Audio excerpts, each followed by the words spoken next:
This is Chris McDaniels. Like, subscribe to TNW Wrestling on YouTube, subscribe to my other channel, Word of Chris, and subscribe to this channel, Chris McDaniels, and follow me on Twitter, Instagram, and both of my TikToks. I'll be down there in the description box. And I'm here to do my WWE Friday Night SmackDown, September 13th, 2024 reviews. So here we go, discussing about tonight's episode of Friday Night SmackDown. Now, this is the first time that pretty much they return back to the USA Network. They have left Fox, so now they are back on the USA Network. This is a season premiere, by the way. And speaking about season premieres, they got a new SmackDown logo. I'll have it up at the end for the reviews and all that stuff. And they got a new opening as well. Now, the opening graphics and all that stuff, I really like it. That is really good. Now, the song is Megan Thee Stallion that's singing the song and all that stuff. I don't know what the song is called. It's not a bad one, but it's like, well, she's not my favorite type. So, yeah, like music-wise, so yeah, it's like, not that good to me. But, yeah, other than that, not too bad with the logo and stuff. And, yeah, now the stage and all that stuff did not change. It's the same. I wish they would freaking change it, because it always looks the same for Raw and SmackDown, but what can you do, I guess. But, yeah, we kick off the show with Triple H, actually. Triple H comes out there, and he was talking about how it's the season premiere of Friday Night SmackDown and all that stuff. He welcomes everybody to SmackDown, and they said they're going to kick off the show with the title match. So, yeah, we'll get to that match, actually. It was the undisputed WWE Universal Champion Cody Rhodes versus Solo Sikoa one-on-one in a steel cage match for the undisputed WWE Universal Championship. So, yeah, we'll get to this match. And this match, it was a really good one. Both of these guys beating the hell out of each other, coming up near falls a lot of times in this match. So, yeah, like I said, they was going at it, using that steel cage, like Solo powerbomb Cody into the steel cage. At one point, Cody Rhodes got busted open in this match. He was bleeding. At one point, Cody climbed up the steel cage, like he was like halfway to almost to the top, but not fully, and he jumped off the steel cage with a Cody cutter. He pinned Solo, but Solo kicked out at two, barely kicking out at two. At one point, Cody, he was trying to escape the steel cage. Solo climbs up the ropes, and Solo's standing on the top rope, while Cody's, hanging from the very top of the steel cage. And Solo grabs him and pulls him right back in, kind of, hitting a superplex onto him back into the ring. It was a brutal-looking one. That bump was pretty brutal, Solo pins him. 1, 2, Cody barely kicked out at 2. And yeah, like I said, it was going back and forth. Solo picks him up, hitting a spinning Solo. At one point, picks him right up again, hitting the second one. And then he pins him again, but Cody kicked out at 2. Solo climbed up the top turnbuckle, jumping off with that Uso splash onto Cody, but Cody kicked out at 2 once again. Cody Rhodes still having some fight in him in this match as well. Solo kept on trying to hit a Samoan spike on Cody multiple times in this match, but Cody kept on fighting back and everything. And then we started getting towards the ending of this match, but we see Cody actually hitting the crossroads onto Solo. He pins Solo. 1, 2, Solo barely kicked out at 2. Solo still has some fight in him. Cody then decides to start climbing up the steel cage, but instead of getting out of the cage, he looks down, he sees Solo getting back up to his feet, so Cody stands up on top of the steel cage, and he jumps off with a crossbody onto Solo. He pins Solo again. 1, 2, Solo barely kicking out at 2 once again, and then after that happened, we see Cody trying to escape the steel cage through the door, but then Solo grabs the door and slams it into Cody's face. And then Solo waited for Cody to get back up, and Solo was trying to hit the Samoan spike onto Cody, but Cody ducks it and reverses it, grabbing Solo, hitting crossroads onto him, and then he pins Solo for the 1, 2, 3. So yeah, Cody Rhodes defeated Solo Sikoa tonight in a one-on-one match to retain his undisputed WWE Universal Championship in a steel cage match. That's what happened. Great match. I would say this match was definitely better than their match at SummerSlam, obviously, and all of that. I think this is Solo's best match yet on the main roster for sure. Hopefully he gets him to stand out and stuff more. But yeah, good stuff though. But then, after the match ended, all of a sudden we see Tama Tonga, and Jacob Fatu, the Bloodline, all surrounding the steel cage. They climb up it. They get into the ring and they start attacking Cody, beating him down and all that. Solo hits a Samoa spike on Cody. Cody's laid out. Jacob Fatu climbs up the top turnbuckle and jumps off with a massive moonsault onto Cody as well. And then Jacob Fatu climbs up the steel cage and like he's about to jump up the steel cage with a big splash or something onto Cody. But before he can do it, all of a sudden, Roman Reigns comes back and he returns after 3 weeks to a month now. Roman comes down. He gets into the ring and he's going at it with everybody else, beating them down and all that. And then we see Roman hitting a Superman punch on the Solo, and then he was setting up for the spear, but before he gets speared, Jacob Fatu done opened up the door, dragging Solo out of the ring. So Solo got saved pretty much. And then Roman looks at Jacob and he's telling him, come on, get into the ring. And then Jacob, like he was going to get into it, he actually does get into the ring, like he's about to go at it with Roman, but then Solo drags Jacob Fatu back out of the ring. So yeah, that's what happens there. Roman gets attacked from behind by Tama Tonga and Tonga Loa. They're beating him down, but then Cody comes back, beating them down as well. Cody hits the crossroads on the Tama Tonga, and then Roman Reigns hits the spear onto Tonga Loa, laying him out. And Roman and Cody standing tall in the middle of the ring. And they kind of looked at each other and stuff. So yeah, that's what happened there. Pretty good stuff for the match. And what happened after the match, I'll give it all 4.5 stars. That's why I'll give it. It was great stuff. I wish Jimmy Uso could return anytime soon. I thought he was going to return tonight, but he didn't. But yeah, great match though between Solo and Cody. Like I said, 4.5 stars. That's why I'll give that one. Pretty good start for the season premiere of SmackDown. Not only that, you can watch the whole match because the whole stuff for the first 30 minutes was commercial free as well. So yeah, that's what happened there. But yeah, I'll see you guys later until the next thing that happens on Friday Night SmackDown. I'll see you guys later. Till then. So the next thing that happened on Friday Night SmackDown, now before I talk about the next match of the night, we gotta talk about a segment that happened backstage. So yeah, we see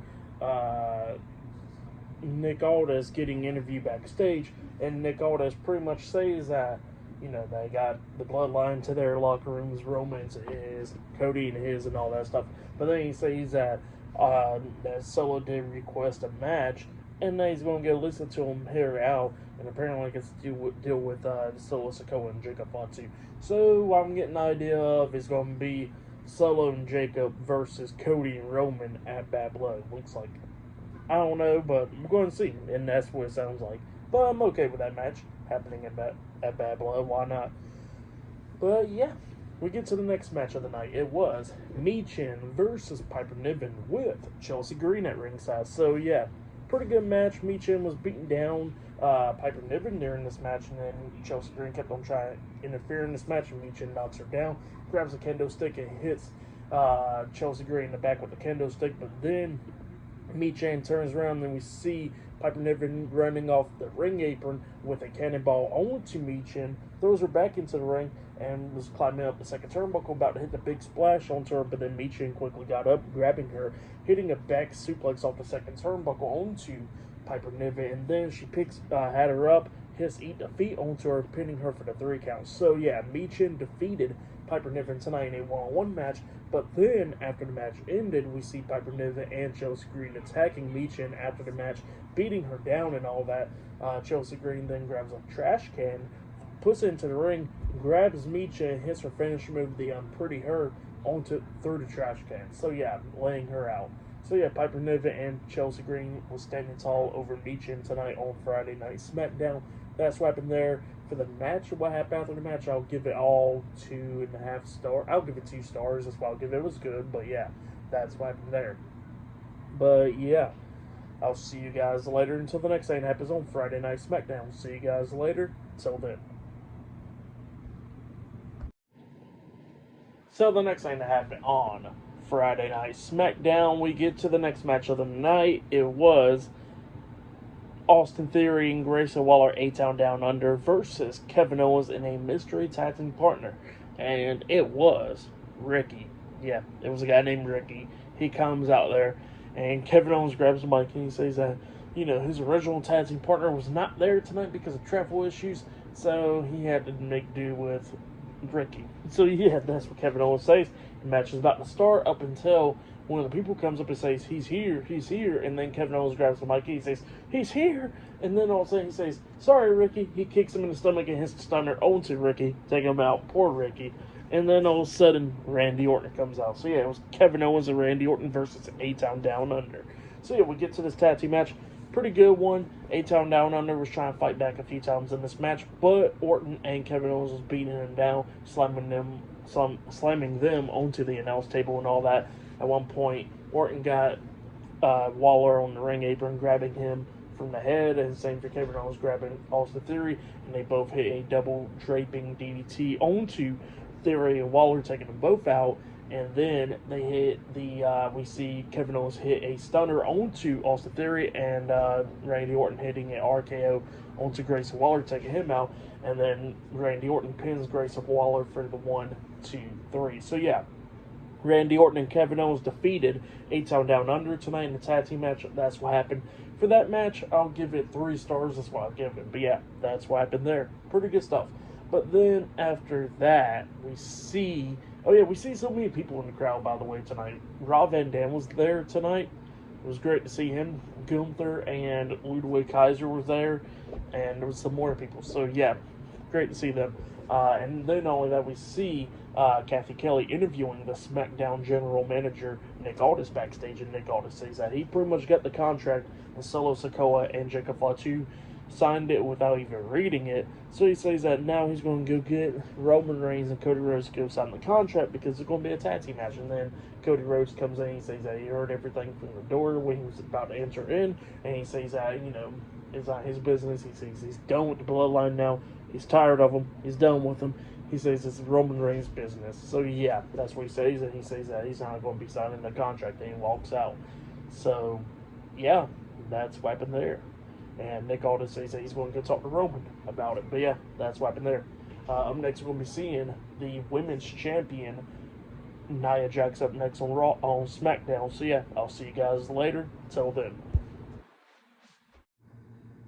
So the next thing to happen on Friday Night SmackDown, we get to the next match. I mean, not the next match. The next segment of the night where we see the WWE Women's Champion, Nia Jax. She comes out there and she got some stuff to say. She says that Nick Aldis pretty much says that she gets to defend her Women's Championship at Bad Blood, but she don't know who she's going to be facing it, defending her title against. But then all of a sudden, she gets interrupted by Bayley, and Bayley comes out there pretty much wants a rematch for that Women's Championship and all that. So Nia Jax looks at her and says, like, no, I don't think you're going to get that match and all that. So yeah, that's what she started saying there. But then all of a sudden, they get interrupted by Miss Money in the Bank, Tiffany Stratton. Tiffany Stratton comes out there, and Tiffany was talking about how Bayley can't demand Nia Jax a Women's Championship match and how she lost the Women's title already to Nia Jax and all that. So yeah, that's what Tiffany Stratton was saying, and then Bayley was like, how about you be quiet over there because I already done beat you once. I beat you last week.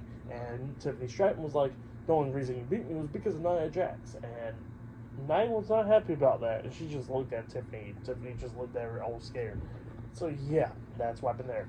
And then Nia Jax was like, I know what you're trying to do and all that stuff. But then all of a sudden, Naomi comes out. Naomi pretty much wants a Women's Championship match against Nia Jax, because she says it's been a minute since she had gold around her waist.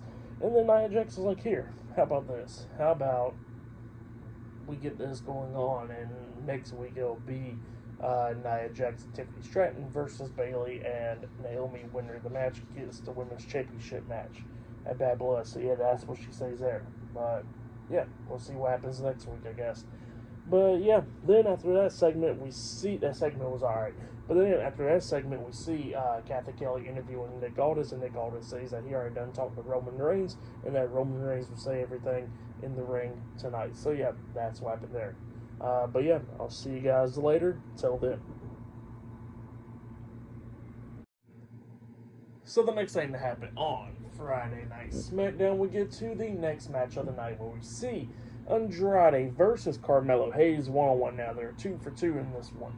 Now this match, obviously another banger. They've been throwing on bangers for the past few months now, and this one is no different.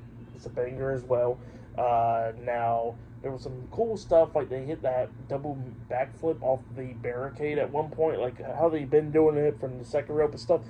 They do it off the barricade onto the floor, which was insane. And yeah, it was just going back and forth and everything. At one point, Melo was trying to hit nothing but net onto Andrade, but Andrade moves out the way. And then at one point, Andrade was trying to hit the message onto Melo, but Melo kept on fighting back and everything. So Andrade finally hits a Canadian Destroyer onto Melo, and then Melo sitting in the corner. Andrade hits the double knees to the face onto him, and then eventually Andrade's up there on the top turnbuckle. Melo's fighting him up there on the top turnbuckle and all that, but then Andrade grabs him and all that, and then hits the Avalanche message onto Carmelo Hayes. So yeah, he hits his finisher move off the top turnbuckle, and then he pins Carmelo Hayes for the 1, 2, 3. So yeah, Andrade defeated Carmelo Hayes tonight in a one-on-one match. So that's what happened for that match. I'll give it 4 stars. That's why I'll give it. It was a great match between those two guys. But then after that match ended, we see the United States champion LA Knight come out there. LA Knight pretty much congratulates Andrade because he says that Andrade is now the number 1 contender for his United States championship. But the thing is, the difference is going to be is there ain't going to be no difference because LA Knight says that he's going to retain the United States championship. So yeah, that's what LA Knight tells Andrade, and yeah, that's what happened there. But yeah, pretty good stuff. But then after that, we see Kathy Kelly interviewing the WWE Women's Tag Team Champions, Bianca Belair and Jade Cargill backstage. It was somehow how great it is to be on the USA Network with Friday Night SmackDown and all that stuff. And yeah, somehow they regained their Women's Tag Team Championships back after losing it for a couple months there and all that. So yeah, that's what he was talking about there. And yeah, then all of a sudden they get interrupted by Nia Jax and Tiffany Stratton, and Nia Jax was talking about how it's her show, not theirs, and everybody works underneath her. So yeah, that's what she says there, because she's on the top. And then they announced for next week Bayley and Naomi versus Nia Jax and Tiffany Stratton. If Bayley and Naomi wins, they get a women's championship match against Nia Jax. But if one of them gets pinned next week, they got to permanent leave SmackDown. So yeah, they gotta leave SmackDown permanently if one of them gets pinned next week. So yeah, that's what happened there. But up next, we're gonna be seeing Roman Reigns on Friday Night SmackDown up next. So yeah, I'll see you guys later. Till then. So the next thing to happen on Friday Night SmackDown, we get to the last segment of the night where we see Roman Reigns. He comes down there to the ring because the SmackDown general manager, Nick Aldis, is already in the ring. Well, then Nick Aldis already gets the contract. He grabs the mic and he starts talking about how him and Roman Reigns had their differences in the past and all that, but he gets the contract right there. And then Roman just extends his hand out. Well, Nick Aldis just looks at him, so he hands him over the contract. And then Roman looks at him. He has the contract in his hands, and then he just extends his hand out again, and then Nick finally gives him the mic. So yeah, Roman Reigns grabs the mic, and then he starts talking about how nothing has changed about him. He's still the tribal chief. This is his ring, his WWE, his SmackDown, his all. So yeah, that's what he says. He says that only some things has changed, but not everything. So yeah, that's what he says there. So he says that he's the original tribal chief, but he is always going to be the tribal chief. And that's what he was talking about there. He was talking about like how he's just dealing with family problems. So yeah, that's what Roman Reigns says there. So yeah, that was funny there. And then all of a sudden, the undisputed WWE Universal Champion Cody Rhodes comes out there, and Cody Rhodes says that, you know, that this ain't Roman Reigns WWE anymore, because as far as he knows, he lost that title at WrestleMania and all that. So yeah, that's what he says, and he says that he's the top guy now and all that. So yeah, that's what he tells Roman. Roman not looking happy about that, but then all of a sudden they get interrupted by Solo Sikoa and Jacob Fatu, the Bloodline. They come walking out, but when they're walking down the ramp, all of a sudden we see Tama Tonga and Tongaloa coming up, attacking Cody Rhodes and Roman from behind, but then they start fighting back. Cody springboard off the second rope, hitting a Cody cutter onto Tongaloa, and then Roman hitting a Uranagi slam onto Tama Tonga, taking them both out. And then Cody Rhodes grabs the contract and he signed it, same for Roman Reigns. So yeah, the match is now made official. It looks like a Bad Blood. It'll be Roman Reigns and Cody Rhodes versus Solo Sikoa and Jacob Fatu in a tag team match. So yeah, that's what happened there. Great. And then the SmackDown for tonight's episode, Friday Night SmackDown, I'll give it 9 stars. I'll give it 9.5 stars. That's why I'll give it. It's a nice episode of SmackDown. It was pretty good for match of the night. I gotta say, it was that steel cage match from Solo Sikoa and Cody Rhodes for the title. That was match of the night right there. I don't like the opening for SmackDown. The opening is pretty shitty. That song is not it. And yeah, the new logo for SmackDown, that looks pretty cool. And yeah, some of the matches was pretty good as well, like Andrade and Carmelo Hayes, steel cage match and all that. So yeah. That has been Friday Night SmackDown, though. Like, subscribe to Team W Wrestling on YouTube, subscribe to my other channel, Word of Chris, and subscribe to this channel, Chris McDaniels, and follow me on Twitter, Instagram, and both of my TikToks. I'll be down there in the description box. And I'll see you guys later for this Monday's Monday Night Raw reviews. See you guys later. Till then.